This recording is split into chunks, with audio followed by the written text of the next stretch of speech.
What was the bottom point for you during your upbringing? This could have Okay, taken okay. place either on the south side or even in the suburbs. I would say it would be me being a victim of sexual abuse. That kind of gave me a different perspective on life, on men, on safety, on love. It definitely changed my mindset on a lot of things, for sure. Is that something you can shed any more light Yeah, on? yeah. Like like go into detail, or It's up to you here. I was abused by someone that was close to my family, and when it happened to me, like I just feel like the people I told didn't believe me, well, they didn't, believe me at first. So it kind of made me feel like I wasn't protected. So then I kind of got in that survival mode where I felt like I always had to protect myself. So it made me definitely a savage. I always, after that, kind of start thinking about me, me, me, me. I kind of got selfish after that because it's like, if nobody else is going to protect me, I have to protect myself. I have to make sure I'm straight at all times. So sometimes being in that mindset, it'll get you. I'm sure I done been in situations where I've been in the wrong because I'm in that savage mindset where it's like, okay, I'm thinking about me first. Even though that's not always the right thing to do, but when you kind of come from that, sometimes you can't get out of it. Sometimes it's stuck. Sometimes it's not on you, it's in you. So that's a big thing. That was a big thing for me. Now, care to share what age this took place in your life? 12 and some change. And was this just a one-time incident or multiple times? One time incident, but it should be a no time incident, but yeah, one time. And this person that did this to you, was there a police report? Were there charges filed at some point? Was there any sort of reprimanding for this? Yeah, all that happened and the person, went to jail and stuff, but I still didn't feel like that was good enough. It's like when that stuff happens to you as a child, you feel like your childhood's taken away from you. Like those feelings are feelings that adults have. I wasn't ready for those type of feelings, and I felt like those feelings made me want to grow up fast because I was curious on those feelings then. So after that, I had my daughter young. I had my daughter. I got pregnant at 14. So like after that, it just all played a part on, probably everything. But I don't use it as a crutch. But yeah. Now, you don't use that as a crutch, but just to be clarifying here, do you think that incident was a gateway to A lot. sexual Yeah. activity Yeah. at an earlier age Yeah. for you? Yes. Was it a gateway into the adult entertainment industry? Yes. All that tricking and all of that.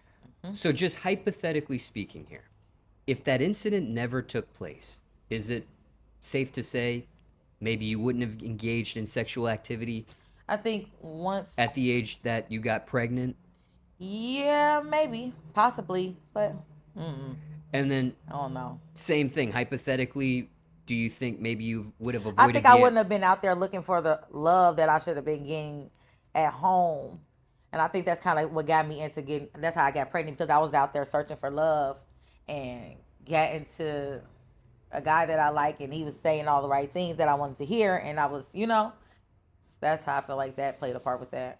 And the reason I'm asking these questions is because there have been other sexually abused victims Yes. that are also in the entertainment industry, have also gotten pregnant early on, relatively speaking, in their lives, Yes. and didn't know if there was a connection between between the incident and Possibly.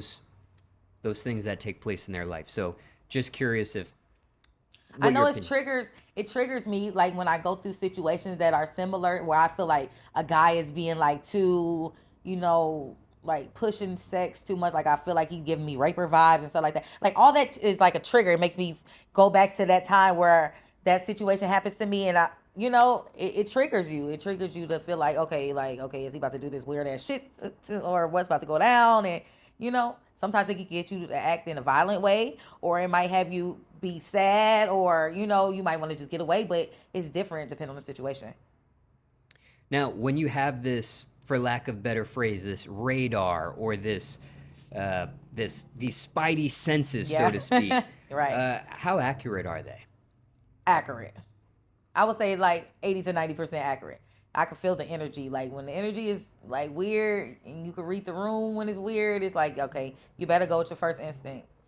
You know, you have to be in tune with yourself. Once you're in tune with yourself and you feel that energy and you know like who you are and you know the energy you feel on other people, you'll know. Now, because this incident happened in your life, mentally, has this been something you sought any professional help over? Definitely. I've went to counseling multiple times, multiple times, because not only did it play a part in my regular life or my work life, but also my relationship, because it makes me hard to trust men. You know, it makes me very hard to trust men that they are gonna be who they are and not try to prey on my kids or try to, prey on other people or, or harm me or it plays a big part. And I get bashed in relationships sometimes because of that. Like, oh, you just so insecure because of what you've been through, which is horrible to throw someone's past in their face when they're opening up to you about something that's personal. But like that would be a big problem sometimes. So I had to go see help, and it was more of the power of forgiveness. Like people always think that forgiveness is for the other person. It's really for you. It's for you to move forward and heal and actually let go of that hurt, because you might never get the apology from who you think, but you have to be able to forgive and let go and move forward. You know. How many mental health professionals do you think you've seen? Two. Okay. Just two. Yeah. And were either of them helpful? Yeah, I still go to one still currently. Yeah. Now, mental health just sounds so bad. Let's say counselor. Mental health just sounds like I'm psychotic or something.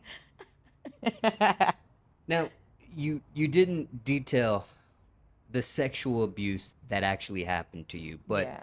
and I don't know if you want to. It's totally up to you. Well, if you- basically, the guy came on to me. He thought I was asleep, and he came on to me and tried, was touching me and kissing me, and basically tried to stick his fingers inside of me and stuff while he thought I was asleep, but I was really awake the whole time.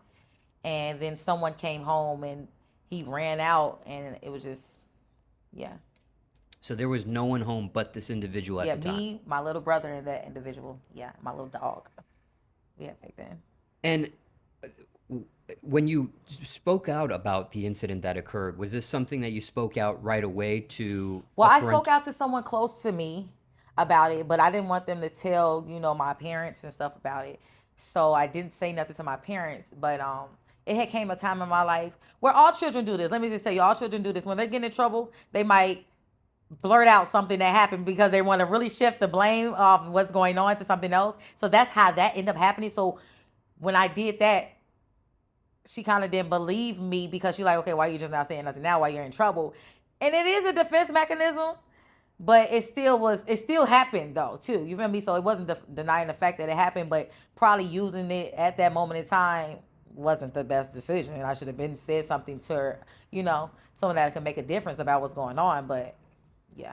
So just to get some history here, how much time passes when the incident happens to you before you blurt this out for the very first time? Like 3-4 months. Okay. Not too long. Yeah. Okay.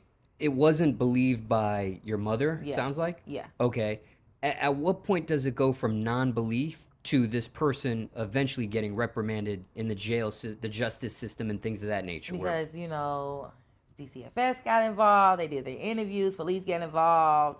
Evidence, they questioned him and everything that was going on. So, they found fault, and yeah, they had to do like a rape kit on me and all types of stuff. And you could see that I had been touched and stuff and all that. So yeah. Now, circumstances could be different for everyone. But let's say there's someone in the audience that's listening or watching to this interview, and maybe something of this nature just happened to them. I don't know if you want to shed some advice or some guidance to someone in a similar age bracket as this happened to you, or maybe this is something that it doesn't matter what age this happens, as long as something of this incident does happen. Yeah. What do you want to say to that person through this interview that had something similar, just like your story? I feel like talk to somebody.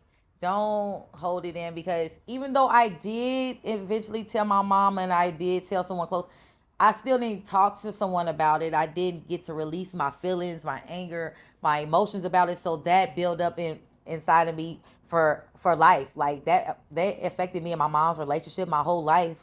Like I didn't feel like, we had a great relationship me growing up, and I always like were a rebel against her, or her authority, because what happened to me. So I feel like you have to talk to somebody. You have to get it out. You have to release it. Don't hold it in, because it'll make you very bitter and angry growing up if you don't release it and get it out there.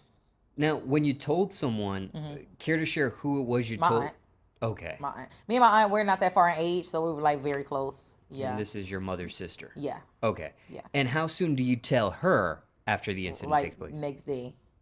Yeah, because that was at night, so it was the very next day I told her. Yeah. But you didn't want her to tell your mother. No, And because she, I knew it was a possibility that she wasn't gonna believe me, because who the person was and stuff. So as a child, I mean, us as parents, we should never make our kids feel that way. Like we're gonna take someone's side over them, or like we're not gonna have their back. So I felt like that, So I'm just like, I don't want to say nothing, because I don't want to I don't want to get in trouble, or it to be my fault, or not really understanding, because I was still young. I knew what was going on, but I didn't know what was going on. So yeah. and this was a trusted family Yeah. friend or relative Yeah. or Friend of the family, yeah. and this person Mm-hmm. that did this to you, did this person have a history prior? I'm not sure. I was so young. I'm not Okay. sure. Yeah. I'm not sure. And asking because sometimes when someone finally Maybe. says something, He definitely had a lot of stuff going on, because he was definitely in jail, in and out of jail a lot. So like he had something going on, that's for sure. well, just asking He because definitely was sometimes sick in when, the fucking head. and how old would you say this person was that did this to At you at the least time? like 25, 26. I'm 12. You're like grown ass man. Like, So the reason why I'm asking you this question is because sometimes when someone sheds light onto someone doing this, it might not have been this person's first time. You might not have been the first victim of this right. person, or you may have And loved that them. person might have been a victim themselves. That too. So didn't know once you had the spotlight and everything was already out there, didn't know if a history was found out about this individual, or if there No. were others that came to light after you saying, hey, this person touched me too, or this person sexually abused me too. I don't believe so. Okay. Yeah, not that I know of. Nah, not that I know of. I never really dug back into it as I got older, because you really try to forget about stuff like that. Like when things happen, you don't want to remember those type of things. You want to let that stuff go. Yeah. Once it was exposed and this person does get reprimanded, gets into the justice system and things of that nature, how did your family treat this person after? They didn't talk to that person again. Yeah, but I kind of felt like they wanted, well, not all of them, but certain ones still wanted to talk to him, like they didn't believe me still. So that was some shit too. But yeah.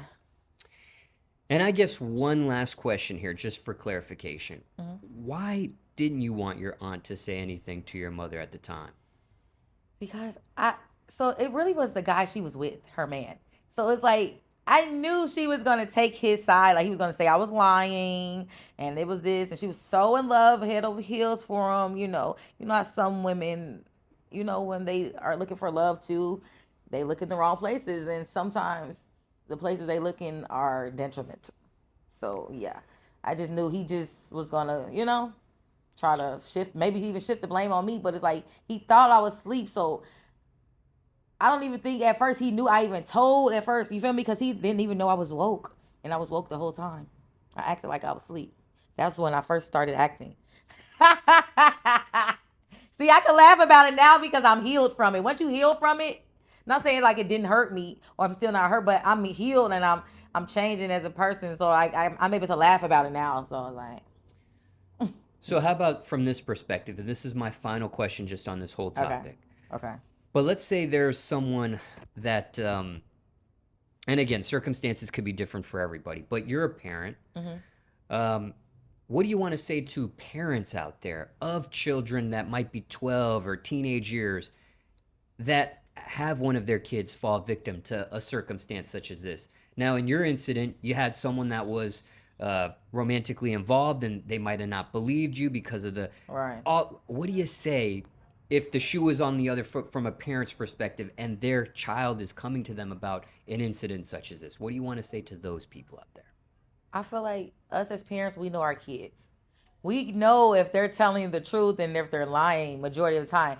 And even if they are not telling the truth, we still need to get to the bottom of it and figure out why they are acting this way and coming up with these accusations, because it's a deeper problem than that. And if it did happen, we need to have their back and go to war for them, because nobody's ever gonna. I always feel like this: parents and kids have a type of love that you could never have with anybody else. That's such a type of love that no man or woman can give. It's unconditional. Like parents and kids, like I know, like my son, he loved the fuck out of me. My kid, my daughter, she loved the fuck out of me, even though I might do wrong things or I might like kid that parent love is different. It's very different. So I say ride for them at all times. Like, yeah. Go to war for them, go to bat for them. Even if they right or wrong, it's still like I'm gonna let you know you wrong, but I'm still gonna have your back at the end of the day. And one additional question that came to mind. You spoke earlier that you do have this radar, these spidey senses and things of that nature, right? Yeah. For lack of a better phrase. With this individual, before this incident happened, did you have any of those feelings? Yeah, like I just knew he wanted to fuck on me because he would just like make little gestures to me, and like even though I'm a kid, like I was pretty, curvy and stuff, so like he'll just look at me certain ways, and just I just knew something, but I didn't know that was gonna happen. But I knew like he was gonna try to maybe like say something slick to me or whatever, but I never seen that coming. My spidey senses weren't that high then, but now they are. Is there anything else you want to shed on this topic other than the questions that I've asked you? Maybe there's something you want to say further that wasn't asked. I guess I'll say to all the people that have dealt with sexual abuse or been through any type of situation when you have to defend yourself, or not even just sexual abuse period, like abuse is not okay. Like you should definitely, if you're in a situation, choose yourself and get out of that now. Get away. It's not okay.